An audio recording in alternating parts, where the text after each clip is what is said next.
Well, hello, I'm Ed Parcaut, your host of Real Estate Jerky radio show. And this is the extension of the radio show where I get to interview the people we've had on the radio over the weekend a lot more and answer a lot more questions that people call up afterwards and say, I have these questions. And today's guest is who was on the radio last weekend, which is Betsy Hurst-Younger of Century 21 Wildwood Properties. How you doing, Betsy? Hi, I'm doing good. And thanks for giving us some time today. We've had some questions, and I'm going to go through a lot of stuff today that have been asked, but a lot of questions about when I'm a buyer and I write offers and I'm in a multiple offer situation. How do sellers, how do the agent look at my offers? How do they figure out how to present them? Do they have to present them all? Do they lie, cheat, and steal and only present the best one? Because you hear all that stuff out there. And I wanted to come to you not because you've been in the industry when it first was started. I'm just kidding. Yeah. We've both been in the industry Feels about like that. the same time, right? Yeah. But you've seen it to where you've been through a few of these before, where it's been a seller's market, it's been a buyer's market, it's been a balanced market. Would you say that there's any different to this market than other markets when it comes to, or is it pretty much the same about emotion gets in the way? Yeah, we try and keep it so emotion doesn't get in the way. I try and tell buyers, don't get emotionally wrapped up in it. It's things are, they happen for a reason, stuff like that. But it's hard because, especially, I think I've said this on the show, first time home buyers are having a problem getting their offers accepted because they're competing against people who can actually, pay cash.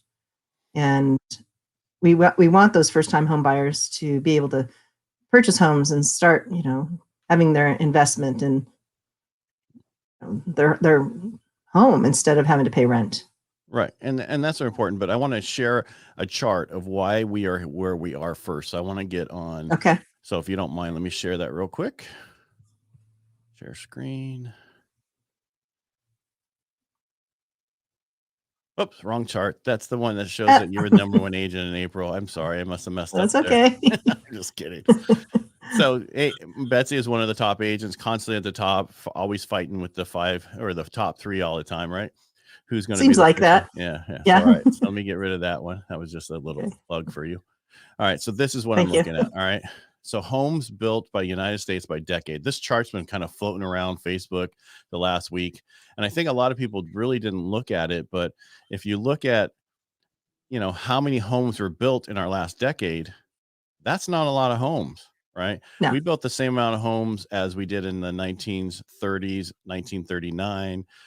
We just don't have enough homes. And this is why we're in the situation where we're in such a seller's market that is totally different than any other time. Because if you look back to the big push, right before the not pandemic, but the Great Recession, we were one of the top decades, right? They built so many homes during that period of time. And that's why we had a lot more people get into home ownership. And then we had, after the downturn, so many more homes available because they had built so many. Now, if you look here, I mean, that just tells you why we're so much in this issue, and we're going to be in this issue for a while.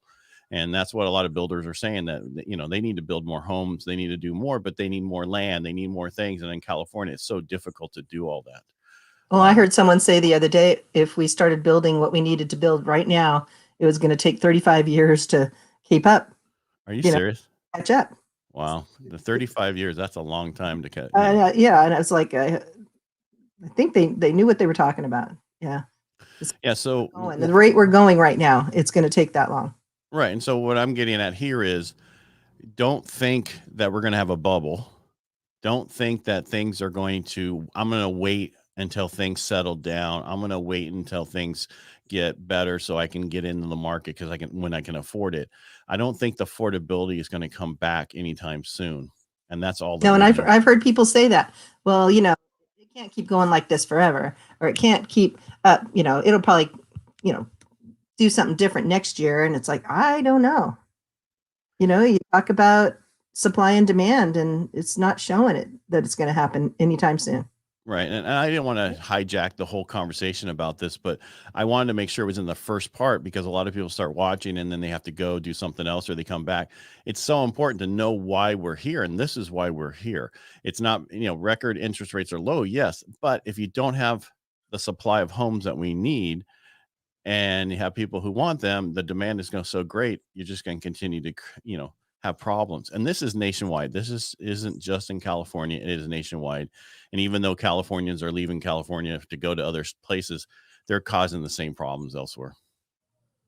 Well, yeah, that was evident when I called my friend Betsy Hurst, who's a realtor outside of Dallas, in the Dallas, area, Fort Worth area, and she told me the same thing's happening there. Yeah. And we're going to have her on the show in a week or so to talk about the Dallas, the pros and cons of moving to Texas, just like we did for Las Vegas. But I'm going to stop sharing and get back to us, and then we can just share ourselves.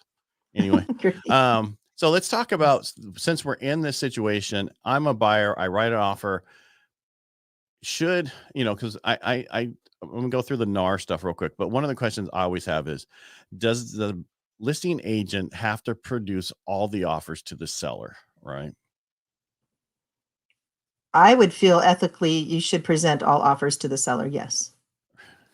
Right. Well, I think that's ethically how you should do Yeah. it. Yeah. Here, Do I'm they trying to get my do it? mouse I don't over know. here. Right. It's got to be tough. There are agents out there that are getting 40 to 75 offers on a property. And I know the one that got the 75, I had heard that person say that they did present every one of those offers. It's like, Right. do you do them on the computer? Do you print them all out? I mean, I don't know. Well, I think it has to get to a point where you have to, because I know that when you talk with your seller, they can guide you and say, these are the offers I want you to present me, right? From here to here. They can give you a parameter, right? And then only present those offers, right? Is that correct? Well, CAR, California Association of Realtors, actually has a document for outlining what's on each of the offers when there's a multiple offer situation. So you can kind of present them and weigh them, against each other.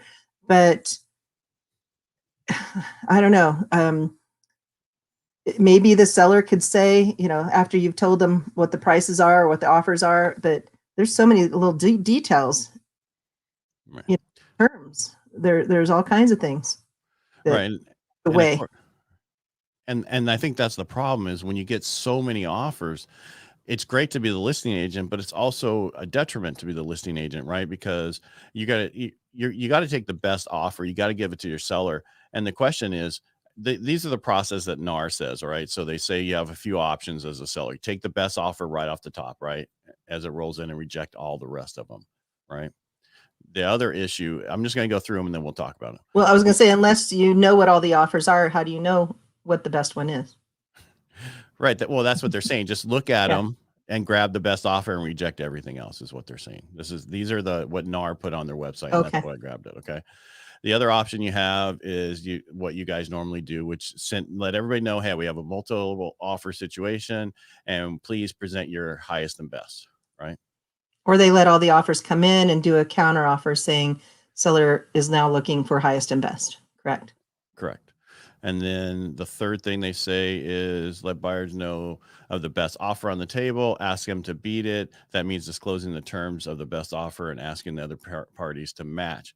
I heard through someone that it says that you're not supposed to do that, but that's up to whether the seller tells you or not. You can disclose it to everybody else, right? There's actually a confidentiality agreement that if they really want it to be kept confidential, they can submit that form with their offer. Okay. You mean the buyer? Mm-hmm. And if they don't do that, then it's up to the seller. Okay. All right. So, and then the last thing, counter offer, counter one offer and reject the rest. Basically, I mean, these are basics, common sense, but the problem you run into is I think the biggest thing a seller needs to let you know is clarify what they want and base the decision on their goals, right? So basically that's what they need to tell you. Hey, this is what we want from this house, right? And go from there. And I'll take all the stuff off the screen. Sorry. That's okay. Do I need my glasses back on? No. No, the other thing that you would think of that they might do is ask for a backup offer. Right. And you do need to sometimes disclose to the potential buyers, agents, maybe the seller might need an additional 30 days in the house before they can move. Maybe they found a place to move to, because that's becoming an issue too. With such low inventory, unless they're moving out of state, where are they going to move to? Right. And I think a lot of what you have to do is go find that other house, but then they don't want to take a contingent offer because your house needs to sell, even though it's going to sell overnight, unless put over there, but one of the things I want to get at is, even though you have the highest offer, right, it's not necessarily the best offer, right? Because you can have, one of the things I think a lot of people don't realize is, I can offer the highest price, 30, 40 grand over asking, or even 75. I had the cabin next door to me went 75 over appraised value. Doesn't mean that that buyer can afford to do that. That doesn't mean that highest and best, if they're looking at is actually going to come through. Correct. Yeah. So you have to set in certain things that protect the seller, and so I did all my disclosures about what we're supposed to do. But typically when you get in, let's say you get in 10 offers, how do you organize them to present them to the seller so a buyer knows how that really works? Probably by the cash offer first, I would think.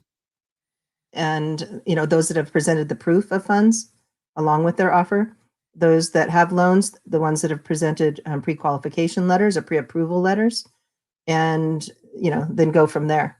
All right. So I want to go back to the cash offer is automatic, if I'm doing cash, and then you look at whether or not they waive the contingency, all the contingency periods, right? So you classify cash and which one of the cash waived everything, right? Then you look at whether they have a loan, right? And what type of loan. And then you said pre-qualification or pre-approvals. So if you have two offers that are the same and one's a pre-qual, one's a pre-approval, you probably push more towards the pre-approval, right? If you check with the lender and the lender says, yeah, that really is the same as a pre-qual, we're just saying that, or, you kind of have to do a little bit of research, I would think, and ask, for a little bit more information. Okay. No, I'm just, because usually a pre-qual means I ran their credit and they told me how much they make and they say they have this amount of money. But you want proof of funds when they're write their offer, that they have the money for the down payment, or they have the money for the cash to buy the house cash. Right. And the contract actually allows for you to, provide that as the buyer's agent in, a timely manner. Right. But if you have it up front, sometimes that's probably given a little bit more weight than those without. Well, for me, if I was a seller and you're representing me and you bring these offers to me, right? And you say, okay, this one says they have 20% down, and this one says it has 20% down, but they have their proof of funds. That, to me, that puts that person over the other person. So I don't understand if an agent isn't submitting the offer with the proof of funds and a pre-approval in today's world, with the fact that most people, there's multiple offers. You need to put the best offer up front, right? And have all the documentation. So I think the first thing here is make sure you have the right buyer's agent. Right. I mean, that's the most important thing. Your agent is the most important person when you're buying a home or selling a home, but we'll talk about buyers right now. Make sure that person knows, they're organized, know what they're doing, was referred to you by other stuff, because there's a lot of agents, just like other people in the world, that they're not the top people. They're not the best. They do whatever they can, but you need to make sure you have the right agent, so that that when your offer is submitted, everything's in there that is needed, so it doesn't get rejected just because the documents weren't there. Correct. Yeah. I know. And then it's funny because you said the thing about those that are remove the contingencies. Up here, we don't see that very often. Actually, I'm on a few up there. They removed appraisal. Before? This is yesterday, just got accepted. Okay. They removed appraisal, inspection, everything. Were there pre-inspections done? No. Oh, okay. They're buyers from the Bay Area. Yeah. They're used to that, right? So that's the other thing, is like a lot of times, but I don't think they removed the loan contingency, but they removed all the other ones. So the loan, as long as the loan's still there, you still have a chance. But what I explained to somebody else on one of the shows, they were asking a question, and they said, when you remove the contingencies, then you can't get an appraisal, you can't get an inspection, you can't get no, that's not the case. It just means your earnest money deposit is at risk if you remove the contingency for whatever your earnest money you put down, right? Right, and it just depends on what the reason is for you to cancel. Well, if you waive the appraisal contingency, you waive the loan contingency, and you waive the Well, yeah, inspection. you didn't. You said that they didn't waive the loan, so Right, but I'm just saying in general, you just have to remember when you waive those, that's what that means. So you understand that you risk. Like I have one right now. It's a $1.5 million purchase, mhm. and they're putting 20% down. They put $100,000 as their earnest money deposit. Wow. That's a lot of money to put on the line to risk. So when that's the case, you need to make sure all your ducks in the row and you're with the right lender and you're with the right agent, and you're with the right everything, Right. because that's a lot of money to risk. So why wouldn't the seller take it and want you to fail? Right. I know exactly. Yeah. But then Oh you my still, I gosh. mean, so when somebody cancels an escrow, I think I haven't Mhm. talked about this before. So say that you both, I want to cancel the escrow because the loan contingent, the loan, for some reason, the loan, I still have the contingencies in place.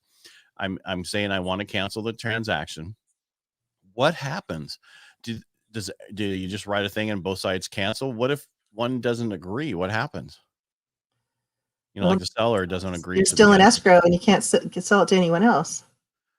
Right. So what Yeah. happens? What happens with the deposit? What if I'm fighting over the fact that I don't want to give you back your deposit? How does that work? I mean, now we're getting into legal stuff, but it Yeah, I just was popped gonna in my head say. when we were talking about cancellation.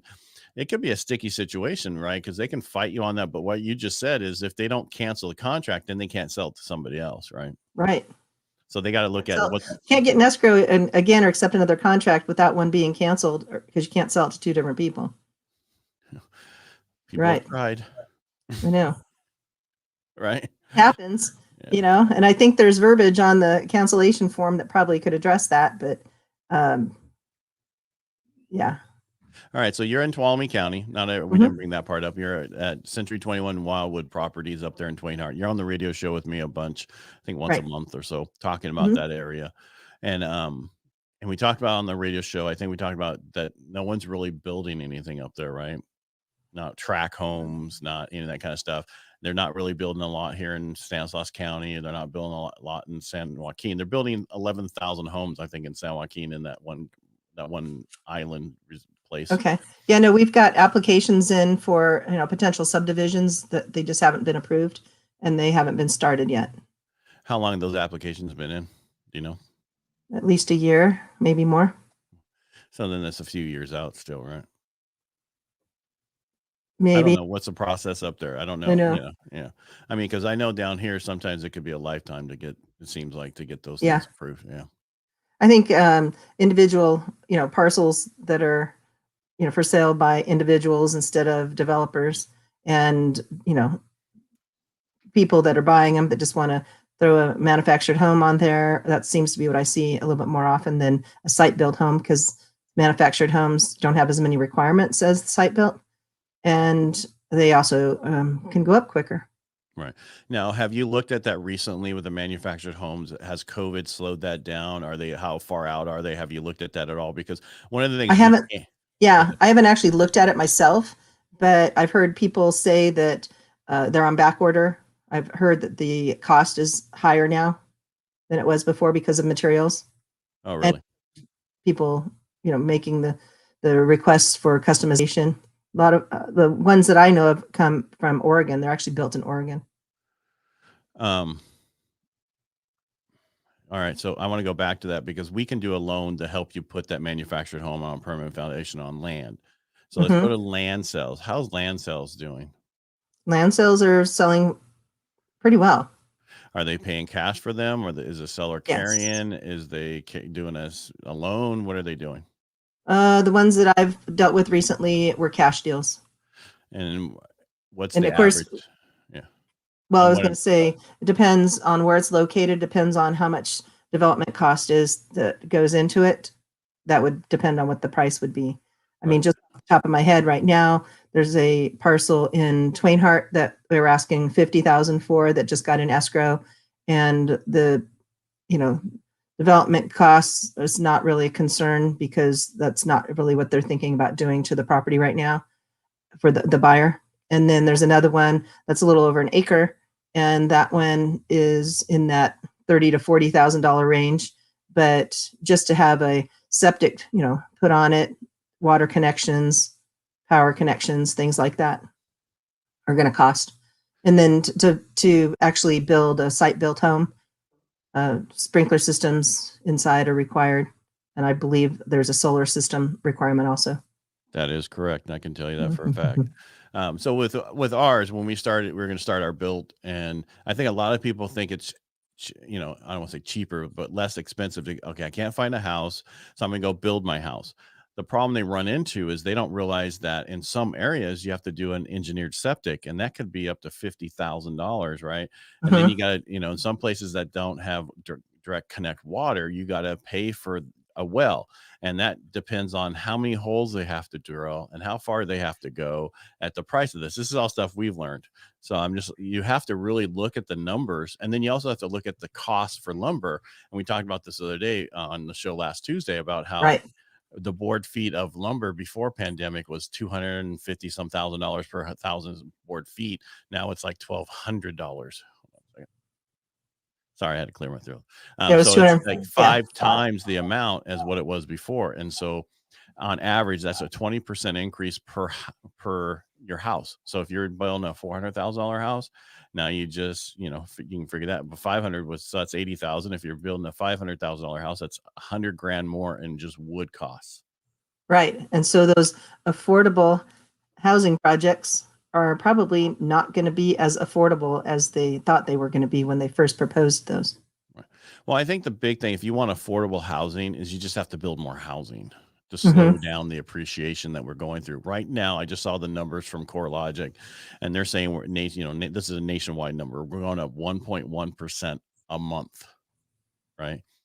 So if you figure some of the areas, let's see if I have. Are you talking about resale costs? I'm talking about just the appreciation of home values. Okay. The CoreLogic came out with their appreciation and saying that we're going to go up 1.1% nationwide a month. So that's over, that's almost 13% a year, right? Well, we went up. Stanislaus County went up like almost 15% this last year. Tuolumne County, I don't have the number for it, but I mean the big places that you thought everybody was leaving, like San Diego and those are still appreciation at 14+%. So no one sees these numbers going the other way, and it's all because of that first chart I put up there, right? About the build and what we're doing. So if you came here for answers today, I don't have any. No.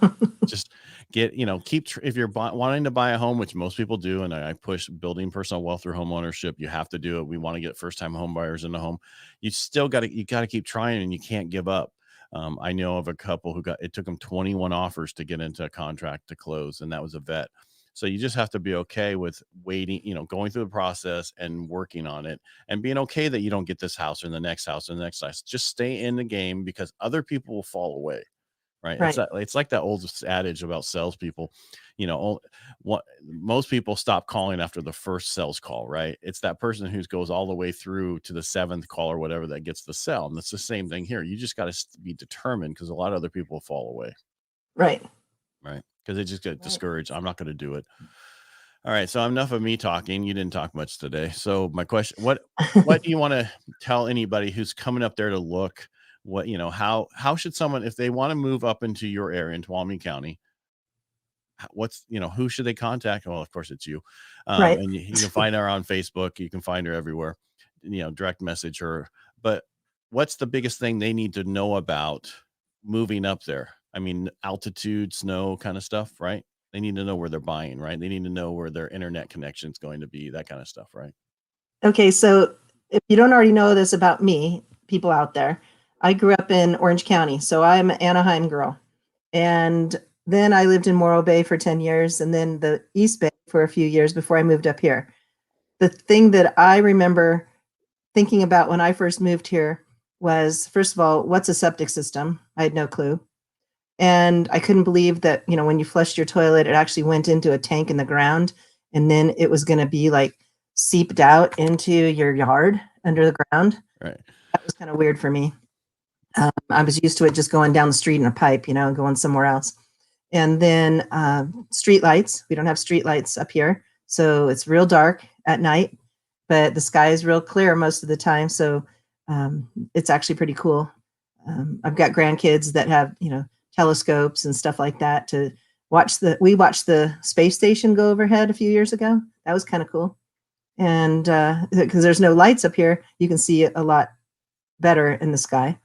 The other thing was, if you have a well, you check the potability so you can know if you actually can drink the water. You think because it's coming out of the ground and it's going to be a lot, healthier for you. Maybe there's not a lot of, chlorine products. There's not a lot of filtration type stuff added to it that we're used to in other areas.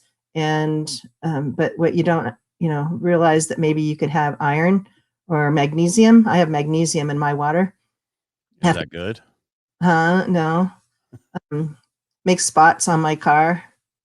Anyways, we have a filtration system for that. I mean, when I was growing up in Southern California, I remember my dad putting the salt tablets in the bottom of the I don't know, I think it was the water heater or something like that, but there was some kind of a filtration system on our house, and I had no idea what it was. But now we have the really big salt tablets and a filter. Yeah, it's different. You got to learn how to drive in the snow or the ice. You just slow down. Right. It's good to have a 4-wheel drive up here, but it's great. I mean, I've raised all 3 of my kids up here, and they went away to college and came back. Yay. Yeah.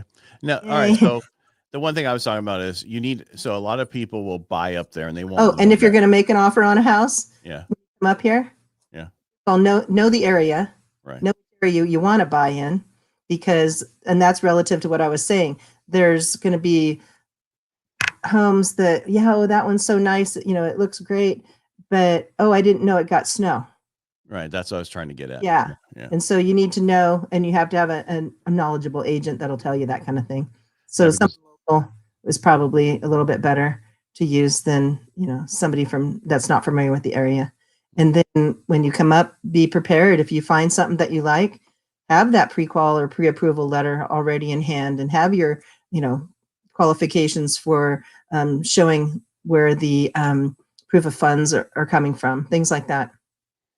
It can happen just like that. Yeah. Yeah. I mean, you don't know, because you don't know how many people seen that home. Because sometimes people overprice a home because they think this market, they can overprice it, but people won't even write offers on it because they don't want to insult anybody. Right. So if you're the seller, make sure you price it properly, right? Get the eBay. Price it properly, but also competitively, with what's out there. Right. Because sometimes it's really obvious if the house is priced real low. It's like, did they do that to get a whole bunch of offers, or what's wrong with it? Yeah. Right. Well, as I said, appropriately. I didn't say inappropriately. All right. Now, this is one last thing, and I hope people watch this, but basically, the forbearance, a lot of people have been asking if we're going to see a lot of foreclosures because of forbearance that everybody went through last year. They're seeing that even if somebody was behind on their home, they can sell it now and still walk away with money. So they're not going to see a foreclosure. So this is not going to add more homes to the system so that we have more homes to work with. So that's and wasn't it extended that no one could be foreclosed on till 2022 or something like that? Yeah, something, I don't know though, but it's just, I don't know. It's just, I'm talking about the forbearance part, where a lot of people were automatically put in forbearance, and then that's the problem. They didn't know they were in it. So they had to call up their lender and get out of it. The one thing that you find out is I'm doing a loan for somebody right now, and they were put in it, and they thought, they're, because that's automatically that company put everybody in it. And we're like, okay, in order to get a new loan, you have to pay that up and be current. So they went and paid it up. It was no big deal, but people don't understand that if you are in a forbearance, which means that you're not making your payments and those payments are being added onto your loan. But then you have to deal with it at one point. Either they have to do a modification to get you current, or you have to do or you have to sell. It just depended. And they never knew how that was going to work out. It was to help everybody through the process. Well, did it help everybody? Yes. But on all those people either kicked, even though people were in the forbearance, 30% of them were the only ones that weren't making their payments during that period of time. So, and how did that affect their credit? It doesn't, as long they can't right now, they can't put on there that they haven't been making their payments. And it's the same thing with renters, that you can't put that on their information. But what they do is they just don't show they made that payment.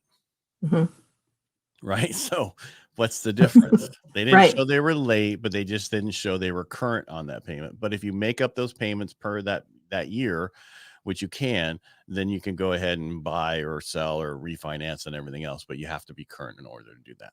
That's the only caveat. So, Well, and I've heard that some people haven't been paying their water bill. oh, really? So I know the water company said if they're willing to, make some type of payment, they're willing to work with them, and they haven't put liens out there yet.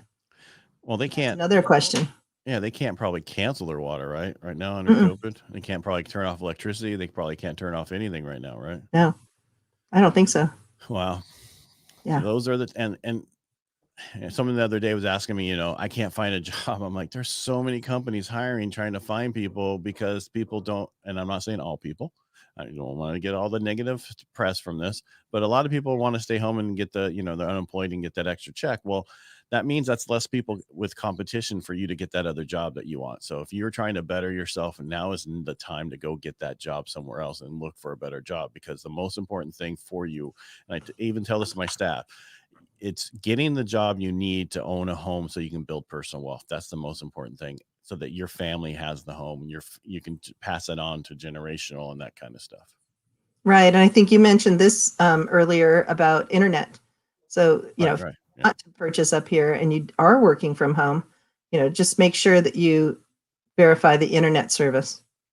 Yeah, because you can't get it where I live. It's HughesNet, and that's not really good. It's good for email and really slow connection, but it's definitely not Comcast 1 gig.